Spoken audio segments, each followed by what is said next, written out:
Discover the miraculous journey of 1 Samuel, unveiling divine truths that transform faith forever.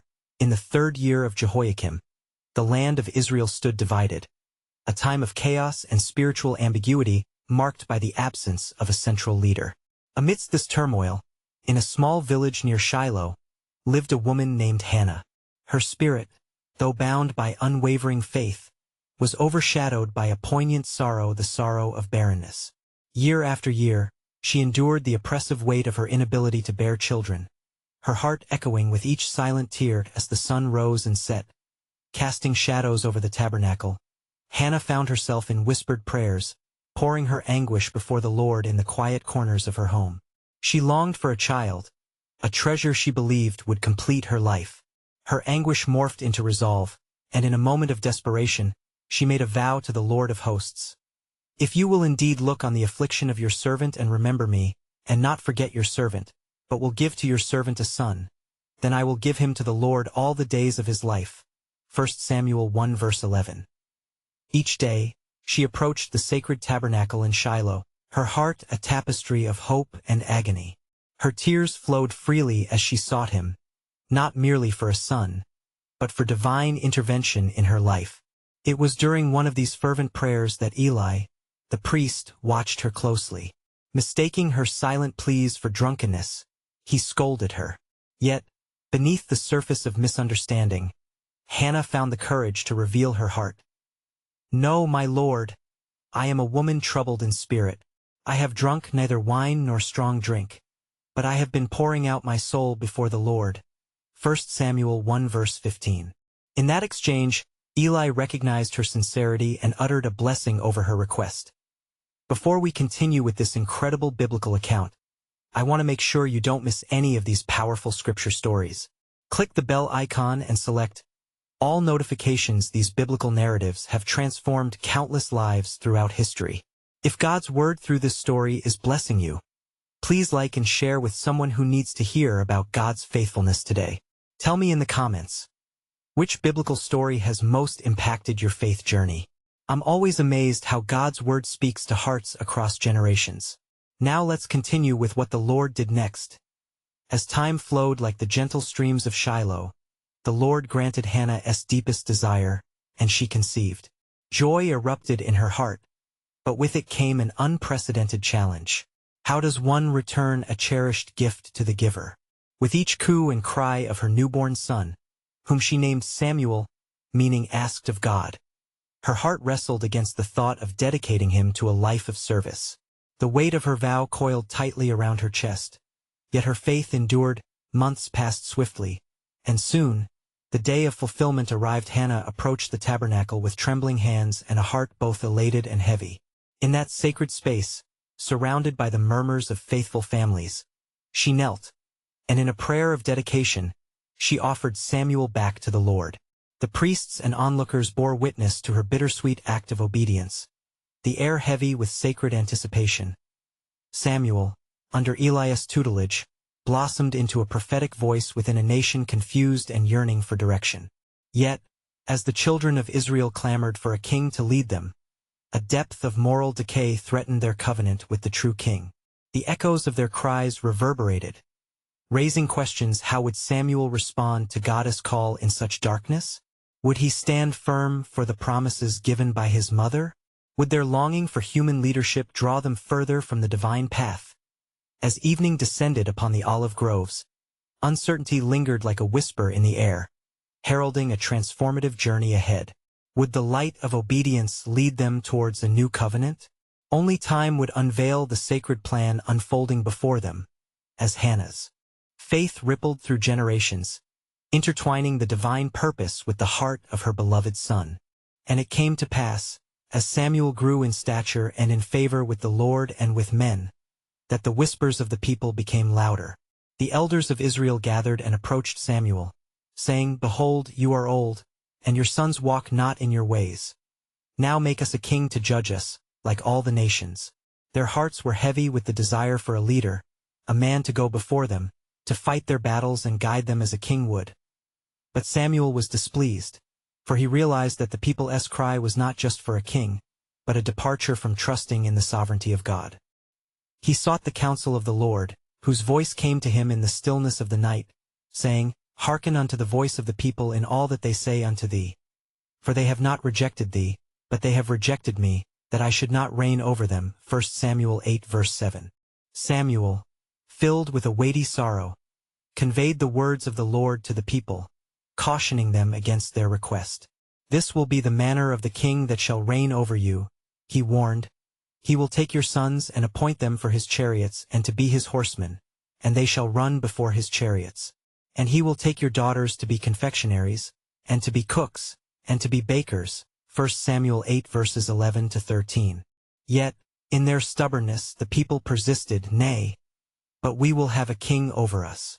As the sun set behind the hills, Samuel's heart ached for the nation he loved, a nation once devoted to the Lord, now yearning for the glimmer of a crown rather than the glory of faith. Yet the Lord spoke again, They shall have their king. I will lead you to him. With reluctant resolve, Samuel prepared to anoint the one who would bear the weight of their desires. Days turned into weeks, and the divine orchestration of events began to unfold. The Lord directed Samuel to a man from the tribe of Benjamin, named Saul, a man of stature and appearance, whose heart was yet untouched by the burdens of glory. While searching for lost donkeys, Saul ventured unwittingly into a destiny that awaited him. As Samuel approached, the guide of the flock, the Spirit of God stirred mightily within Samuel, revealing the calling laid upon Saul's life. This is he whom I spoke to you of. He shall reign over my people.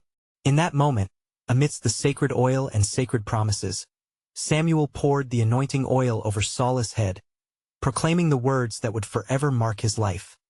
Is it not because the Lord has anointed you to be captain over his inheritance? 1 Samuel 10 verse 1. The air thickened with divine anticipation, as the heavens watched the unfolding tapestry of God's plan, a plan that intertwined the hearts of the people and the futility of their desires. But what they did not know was how Saul's reign would become a mirror for their own hearts, leading them through trials that would reveal their true dependence on the Almighty. What was the true purpose behind this chosen king? And would their quest for a king lead to true security? Or would it unearth deeper needs within their souls? Only through the pages of time would the answer unfold, as Samuel would guide the nation through a transformative journey, unveiling God's ultimate sovereign will amidst the cries of his people. The tale of Israel was only beginning, and the echoes of their collective heartbeat would shape their destiny far beyond the throne. And it came to pass that after Samuel anointed Saul, the Spirit of the Lord came upon Saul with power, and he prophesied among the prophets. And it was widely known among the people of Israel as they exclaimed in wonder, Is Saul also among the prophets? 1 Samuel 10 verse 11. The whisper of God's hand upon Saul began to stir both hope and apprehension among the elders and the tribes. Yet the heart of Saul was still as the waters deep. He returned to his father's house, as a humble man unaware of the mighty call upon his life. Days later, as Saul had journeyed home, the shadow of doubt loomed over him, for little did he grasp the burdens that would soon accompany the crown. Meanwhile, the people, rejoicing yet yearning, awaited the confirmation of the new king, eager to welcome their appointed leader, and a gathering that reverberated through the ages.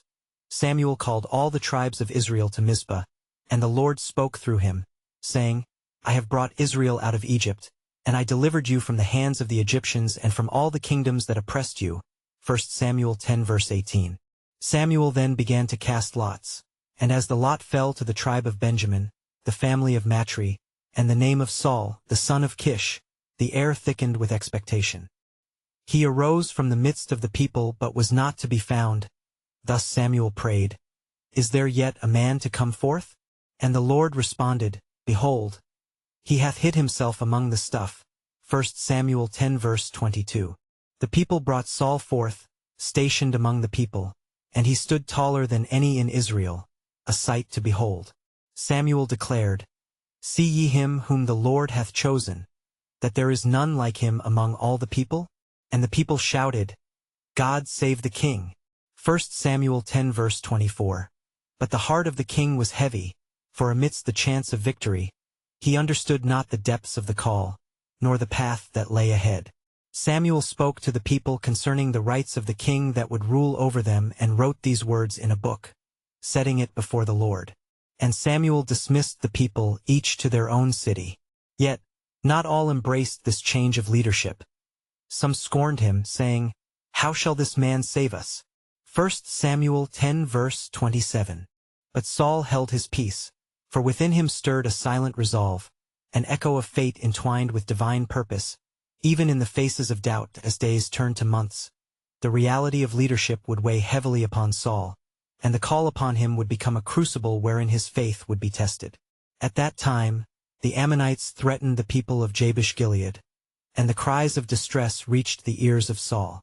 The Spirit of God came upon him in power, divine rage igniting within, and he gathered Israel for battle against the oppressors. Amidst the chaos of war, a greater vision awaited. For the cries of the people for a king would serve purposes beyond their understanding, thus revealing the profound mystery of God's sovereign hand. But the stage was set for even greater trials. The faith of Saul would be tested like never before, and the nation of Israel would soon wrestle not just against flesh and blood, but against the burgeoning tide of a king's heart molded by divine judgment. Would the king see the truth in his calling, and would he lead the people back to the covenant of their forefathers, or would darkness consume the kingdom that they so desired? In the silence that lingered after the storm, a question pierced the veil of destiny. What would become of Israel now under the crown they had chosen, and what was it that the Lord would reveal? Only through the tapestry of faith could the answers unfold, weaving a greater story of obedience and grace through the sands of time. And it came to pass that Saul assembled the men of Israel, and he commanded them, saying, "Let us go forth and deliver Jabesh-Gilead from the hand of the Ammonites." The people rallied to Saul's call, ignited by the fervor of the Spirit that was upon him. They journeyed forth, their hearts united, for they sensed in their midst a leader empowered by the Almighty. That as the dawn broke, the Israelites approached the encampment of Nahash the Ammonite, whose cruelty had gripped Jabesh-Gilead in terror. Nahash, seeing the army of Israel, boasted loudly, "Tomorrow I shall put out the right eyes of all of you, and you shall be a reproach unto all Israel." Yet the men of Jabesh, struck by fear, offered themselves as servants to the merciless king, saying unto him, "Make a covenant with us, and we will serve thee." Hearing this news, Saul was greatly troubled. That night, as the sun was setting and the shadows grew long, he sought the Lord with fervent prayer. In that solemn moment, the Spirit of God surged within him once more, and he knew the time for action had come. The very breath of his calling filled his lungs, and he was ready for battle. The next day, Saul divided his men into 3 companies and charged upon the Ammonites in the early morning light. With righteous fury, they fell upon their foes, and a great slaughter ensued. The tide of battle turned, and the Israelites prevailed, routing the enemy and securing victory for Jabesh-Gilead. The praises of the Lord were heard through the land, and the people rejoiced mightily. After the battle, the men of Israel gathered to Saul, and Samuel rejoiced with them, saying, "Now that the Lord hath delivered you from your enemies, let us go to Gilgal and renew the kingdom." And so it was that they made their way, with shouts of triumph echoing in the valley to Gilgal. Samuel took a stone and set it between Mizpah and Shun, and he called it Ebenezer, saying, "Hitherto hath the Lord helped us." 1 Samuel 7 verse 12. The people gathered around, their hearts knitted in unity, pledging allegiance to their king. But Samuel raised his voice and reminded them, "If ye will serve the Lord with all your heart and forsake the idols of the land, the Lord will not forsake you." And the people declared, "We will not forsake the Lord." 1 Samuel 12 verse 10. Yet, even as the drumbeats of celebration echoed, a whisper of uncertainty lingered amongst the people. For they remembered the words of Samuel, "You have not chosen a king but that which the Lord hath allowed," and they trembled at the thought of their choice reflecting upon the divine will. Days turned into weeks as Saul, now burdened with the weight of kingship, faced the trials of leadership. He sought wisdom, but the path was laden with shadows. The Philistines began to stir, assembling their forces, and the air became thick with the scent of impending conflict and this tension. Samuel instructed Saul to wait in Gilgal for the impending sacrifice. However, days turned into 7, and as the people began to scatter, fear gripped Saul's heart. He stood upon the precipice of a grave decision. Would he trust in the Lord's timing, or would he act upon his own understanding? At that moment of deep despair, The struggle within his heart grew heavy, for the outcome of a nation rested on his shoulders. The question loomed before him like a storm cloud. Would he follow the ways of the Lord or succumb to the peril of impatience? And as Saul prepared to offer the sacrifices, the divine silence was shattered by the arrival of Samuel. "What hast thou done?" he questioned, his voice echoing like thunder. The air grew still, holding breath as the stage was set. Clarity or despair lay in Saul's next words. What the people did not know was that the choice before Saul and the echoes of his heart would resonate far beyond their days, a divine lesson etched into the fabric of Israel's history, revealing God's sovereign plan. What would the response be from the Lord? And what deeper truths awaited Saul's destiny? And it came to pass, upon the arrival of Samuel, that Saul's countenance fell, and he felt the weight of his transgression. The king, with trembling voice, sought to justify his actions. "When I saw that the people were scattered and that thou camest not within the days appointed, I felt compelled to offer burnt offerings unto the Lord," he uttered, desperate for understanding. Yet Samuel's eyes were sharp with divine revelation. "Thou hast done foolishly," Samuel declared, his tone laden with sorrow yet firm as iron. "Thou hast not kept the commandment of the Lord thy God, which he commanded thee. For now would the Lord have established thy kingdom upon Israel forever. But now thy kingdom shall not continue. The Lord hath sought him a man after his own heart, and the Lord hath commanded him to be captain over his people, because thou hast not kept that which the Lord commanded thee." 1 Samuel 13 verses 13 to 14. In these words, a silence fell heavy in the air. It was a silence thick with despair and realization. Saul's heart sank, for he recognized the gravity of his error. Yet, within the depths of his soul, a flicker of rebellion ignited. Could he truly bear the notion of rejection? As Saul pondered the import of Samuel's pronouncement, the skies turned a shade darker. A storm gathered upon the horizon, both in the heavens and in Saul's heart. The Spirit of the Lord departed from Saul, and an evil spirit from the Lord troubled him. In that moment, the vibrancy of his kingship began to wane, opening a door to desolation. Yet, God was not finished with his people. The Israelites, still reeling from the threat of the Philistines, sought solace in one another and began to cry unto the Lord in their distress. In response, he whispered forth a man whom he had chosen, David, the shepherd boy, son of Jesse from Bethlehem, who would become a mighty warrior attuned to the voice of his God, while David too, unknowingly, would be molded in quiet fields. The noise of conflict outside the borders of Israel stirred with a ferocity yet unseen. The mighty Philistine army gathered, with their champion, Goliath, whose stature was unmatched, challenging the ranks of Israel day and night. Fear gripped the hearts of even the bravest soldiers, and each advance felt like a step closer to devastation. Saul, unaware of the fate that awaited him, continued to wrestle with the tumult within. He softly strummed the harp, seeking peace in the melodies, which brought a momentary calm. Little did he know that a divine orchestration was already set into motion. A young boy would soon enter the halls of kings, a boy whose faith would rattle the foundations of the earth. While David remained in the shadows, tending his father's sheep, he had tasted the hand of the Lord upon him. The day would come when he would remember the lions and bears he had slain. His heart was primed for battle, armed with a knowledge that transcended any earthly understanding. Thus it was that the tableau of Israel, ragged yet hopeful, awaited the unfolding of a greater narrative. A whisper of destiny hung in the air, for as God had chosen Saul, now he was preparing the heart of David in the quiet of the wilderness. But as the tides of God's plan rolled in like waves unseen, a divine question loomed. Would the hearts of the people recognize his hand guiding them through the escalating storm, or would they falter, lost in shadows of doubt? The stage was being set for confrontation, and little did they know that the true battle was not against flesh and blood, but against the powerful forces of despair and misalignment with God's sovereign will. The dawn of providence was yet to break, revealing a king after God's own heart. Would Israel, at the appointed hour, believe? And it came to pass that in the days when Goliath, the champion of the Philistines, rose up against the armies of Israel, the terror he instilled reached far and wide.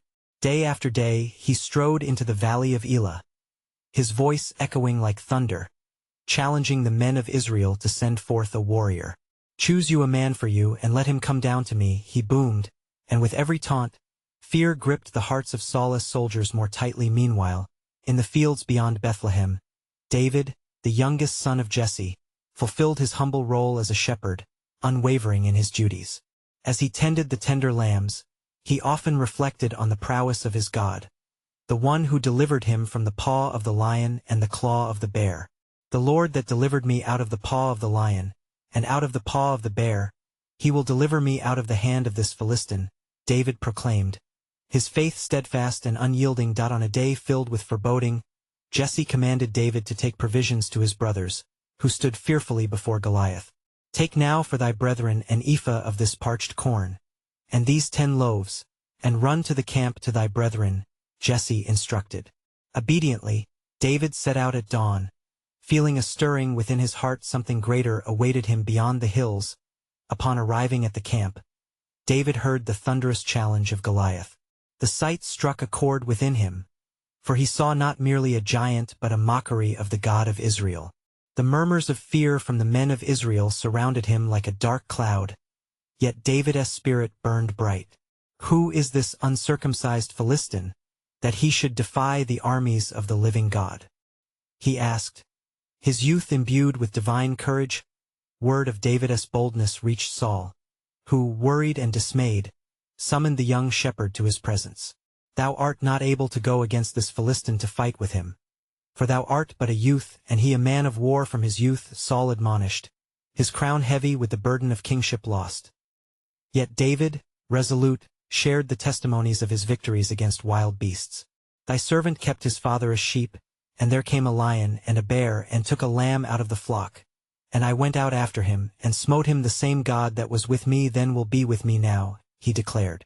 Saul could see the fire in David's eyes, and so he relented, donning him with armor, which the young man quickly shed, for it was too heavy.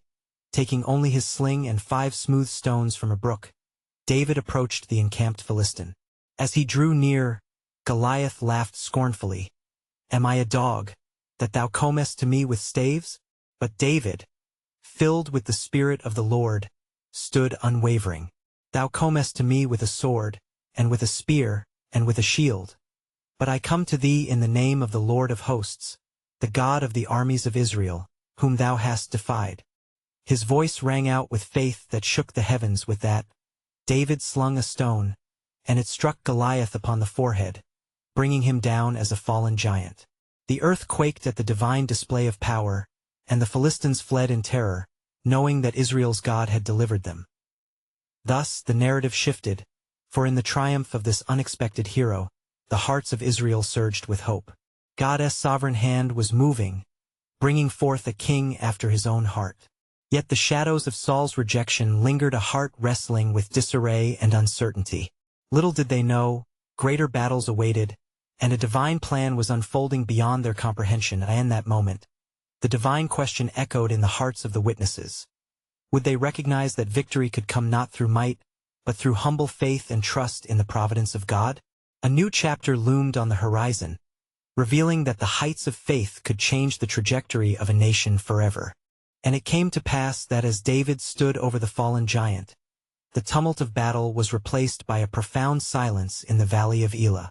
The soldiers of Israel, once trembling in fear, now erupted in shouts of jubilation, their hearts filled with courage at the overwhelming might of the Lord revealed through this young shepherd. "David, David, a warrior of Israel," they cried, their voices echoing in the valleys, each sound a testimony to God's deliverance. They pressed forward, emboldened by the victory wrought by faith, chasing down the Philistines who fled in disarray. As the dust settled, King Saul called to David, "Approach me, young man." David, still breathless from battle, stepped forward, clutching tightly to his sling. Saul, with wonder in his eyes, saw not just the boy who had vanquished a giant, but the hand of God upon him. "Whose son art thou, thou young man?" In that moment, David professed, "I am the son of thy servant Jesse the Bethlehemite." And the Spirit of the Lord was upon David. Thus he began to gain favor in the eyes of all men. But unknown to many, a darker shadow loomed upon the heart of Saul. Jealousy rose within him like a swelling tide. For the people sang of David's triumph, proclaiming, Saul hath slain his thousands, and David his 10,000s. The jealousy simmered, burning like fire within the heart of the king, bringing with it a foreboding dread of losing his throne. Yet, David remained humble, returning to serve under Saul as he had before, tuning his harp to soothe the troubled spirit of the king. The music spoke of sweet hope and a longing for peace. Yet the dagger of discontentment twisted deeper in Saul's breast with every soothing note David played. The battlefield was not merely physical. It became one of spiritual warfare, where the soul battles of man take precedence over earthly victories. And it came to pass that in the days that followed, an evil spirit from the Lord troubled Saul increasingly. This spirit drove him to erratic behavior, leaving him in a distance from God and from his former peace. The throne of Israel that had once shared promises of strength became a seat of dread and turmoil.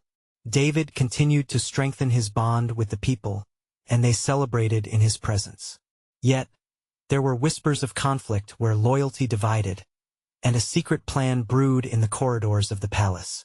For the promise of God rested upon David, and Saul's heart continued to drift further from the Lord, sealing his fate in disobedience in a darkened night. Filled with whispers of treachery, Saul plotted against David, seeking to destroy the very favor of God that shone through him. Yet amidst the looming chaos, David's heart remained steadfast. O Lord, how long will my enemy be exalted over me? He cried, seeking refuge in the arms of his God. The chapter turned, revealing a greater story that began to unfold, a narrative not only of personal strife but of a sovereign will being set into motion. For God's purposes cannot be thwarted by human anger or jealousy. His chosen path towards redemption and kingship over Israel was intricately woven within the very fabric of these struggles. Amidst rising tensions and the betrayal of a king, the faithful awaited God's next move, for in their hearts they whispered the question, how could the suffering of today be a stepping stone to the glory of tomorrow? The winds of change were stirring, and the eyes of God remained fixed on his shepherd, the one who would lead his people into a future of promise. And it came to pass that the days grew darker, and the heart of King Saul became consumed with envy and fear. As the sun set over the land of Israel, the king's madness grew, and it became evident to all within the court that the Spirit of the Lord had departed from him. He moved in restless torment, engaging in fits of rage while David continued to play the harp, striving to soothe his troubled spirit. One fateful day, as David strummed the strings, bringing forth melodies that descended upon the throne as a fragrant offering, Saul, in a sudden fury, cast a javelin at him, seeking to pierce the heart of God's chosen. David leaped aside, narrowly escaping the wrath of the king. In that moment, a realization dawned upon David: his loyalty and faithfulness had awoken the dragon of jealousy within Saul. Why dost thou pursue me, O king? What have I done? David questioned, but Saul's heart was hardened, and he answered not. The air thickened with danger, for the king had tasted the bitterness of his own despair, and his mind was adrift in a troubled sea of shadows. Realizing the escalating peril to his life, David fled from the court, seeking refuge in the hills surrounding Bethlehem.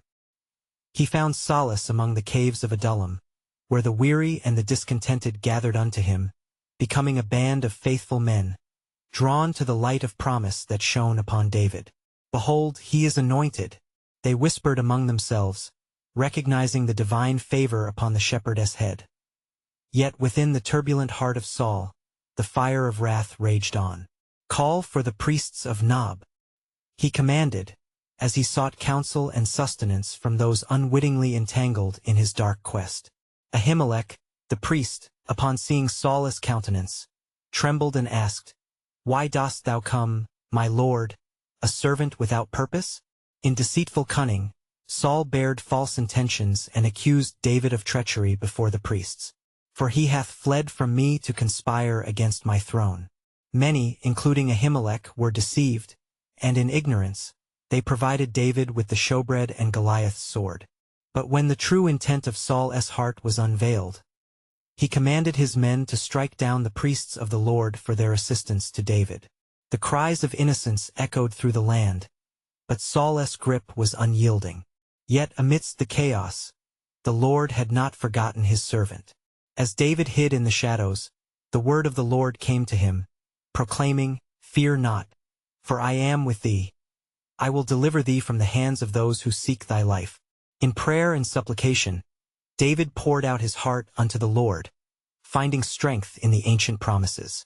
"Thy faithfulness reaches unto the clouds," he declared, writing the words that would echo through generations, woven into the fabric of praise.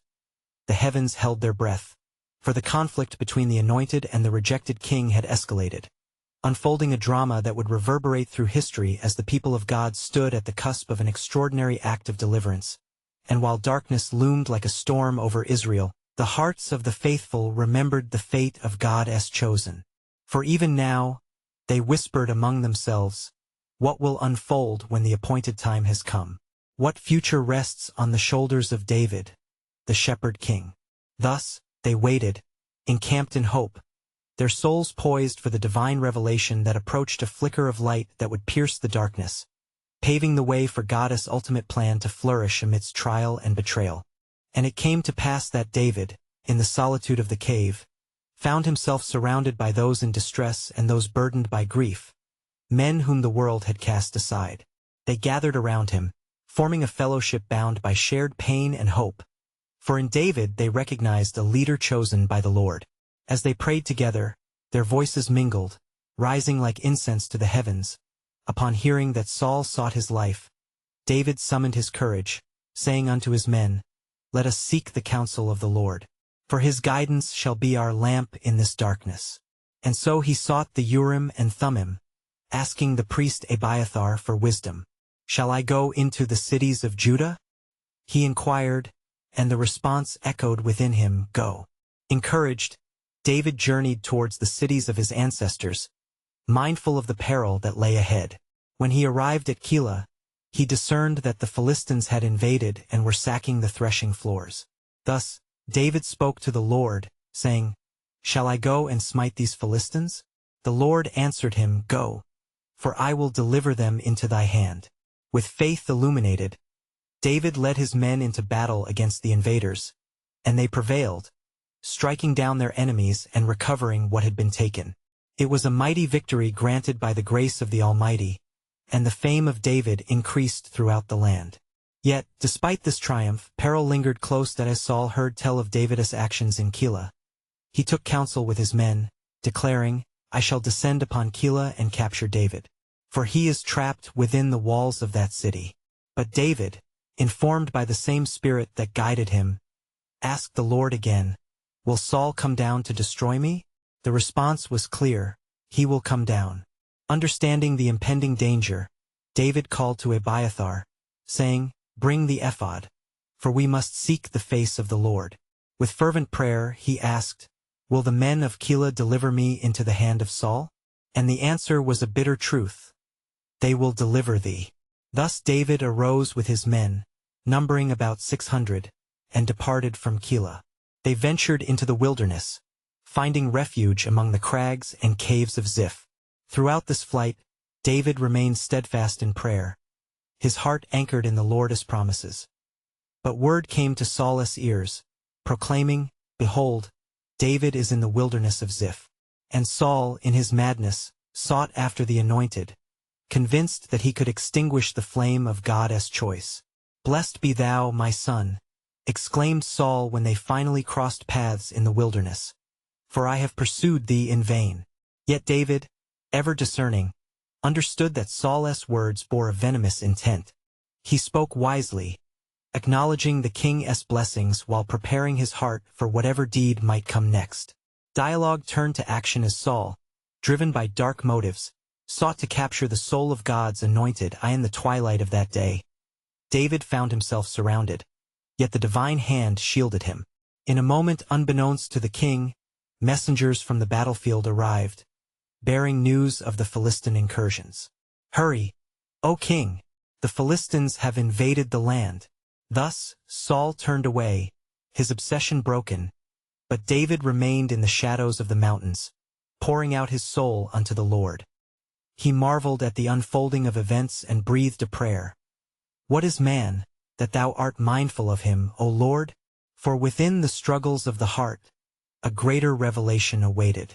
The hour grew late, and with it, the awareness that God's sovereign plan was threading through each trial, weaving a tapestry of hope amidst despair.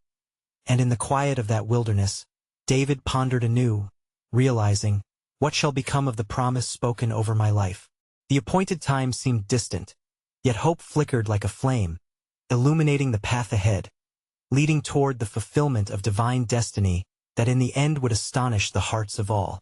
And it came to pass, in the fullness of time, that David emerged from the shadows of despair, strengthened by the resolve birthed in hardship and tempered through trial. The whispers of the wilderness echoed within him, as the heart of a shepherd became aligned with the heartbeat of heaven. The winds of fate had turned, and with the Lord's guidance, David prepared to unite the fractured kingdom of Israel under the banner of faith, that as the cries of the people reached heaven's gates, David's heart was ignited with fervent hope. The Lord is my light and my salvation. Whom shall I fear? He proclaimed, Psalm 27 verse 1. His spirit burned brightly, illuminated by the promise that God was with him. Imbued with this assurance, David resolved to lead Israel not by might, nor by power, but by the Spirit of the Lord. The time had come to confront the remnants of Saul's troubled reign and reclaim the hearts of his people. Upon hearing of Saul's death, after the battles with the Philistines, the tribes of Israel gathered to the city of Hebron, longing for a new beginning. Their hearts craved a leader who would shepherd them in righteousness. They approached David, saying, Behold, we are thy bone and thy flesh. In times past, when Saul was king over us, it was thou that led Israel out and brought them in 2 Samuel 5 verses 1-2. In that moment, the weight of the past lifted, and the promises of the Lord began to unfold before their eyes. With deep reverence, David was anointed king over Israel by the elders, and they declared, God save the king. 2 Samuel 5 verse 3. The sacred oil flowed, sealing the covenant between David and the people, a partnership rooted in trust, hope, and the recognition of God's sovereign plan for their future together. Immediately, the challenges while reigning began in earnest. For the Jebusites still occupied Jerusalem, taunting the newly anointed king. Yet David, not deterred by the obstacles, sought the wisdom of God. Shall I go up against the Philistines? Will you deliver them into my hand? And the Lord answered, Go up, for I will doubtlessly deliver the Philistines into thy hand. 2 Samuel 5 verse 19. With fervor and faith, David led his men into battle, and the sound of victory echoed through the land. For truly the Lord was with him to end these victories. God revealed the deeper purpose for Israel, a united kingdom under the banner of divine favor. As David reigned, he sought to draw the people back to the covenant, teaching them to worship the one true God.